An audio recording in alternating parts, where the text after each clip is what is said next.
Қазақтың қара домбырасы әлемдегі ең ірі шаһардың бірі Гонконгта көмбірледі. Қазақстандық өнерпаздар Наурыз мерекесі қарсаңында ұлттық киім киіп, туристер көп жиналатын жағалаумен жүріп өтті.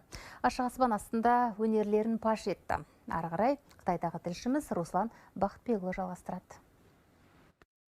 Бүгін наурызнама бойынша ұлттық киім күні. Осыған байланысты Гонконгта ерекше іс-шара ұйымдастырылды.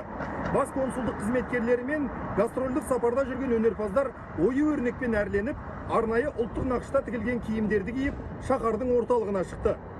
Цим Ша Цуй жұлдыздар аллеясы бұл қаладағы тұрғындар мен туристер ең көп жиналатын жағалау.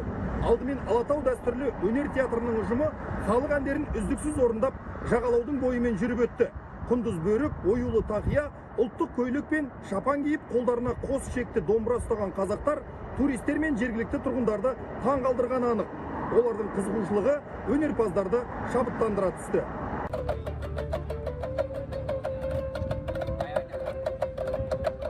Ән мен күй бимен жалғасып, Гонконг жұрты қара жорғаны биледі.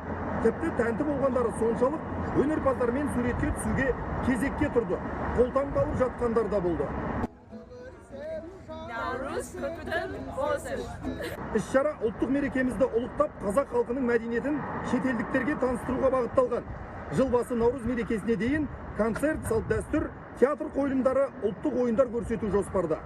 2024 жыл Қазақстанның Қытайдағы туризм жылы жариялануына орай бас консулдықпен осы жылы бірқатар іс-шаралар ұйымдастырылуда. Бұл іс-шаралар Қазақстан мен Гонконгтың қарым-қатынасын нығайтуға және еліміздің имиджін көтермелеуге өз үлесетін қосатыны сөзсіз. Міне, осылайша ұлыстың ұлы күні қарсаңындағы көңіл күйді Гонконг жұрты да сезінді. Ерекше әсер алған кейбір тұрғындар Қазақстанды көргісі келетіндерін жасырмады. Теңіз тамшыдан құралады. Осындай іс-шаралар елімізге ондаған туристің келуіне ықпал етсе, біз үшін ол да олжа. Руслан Бақытбекұлы, 24 KZ, Қытай Халық Республикасынан.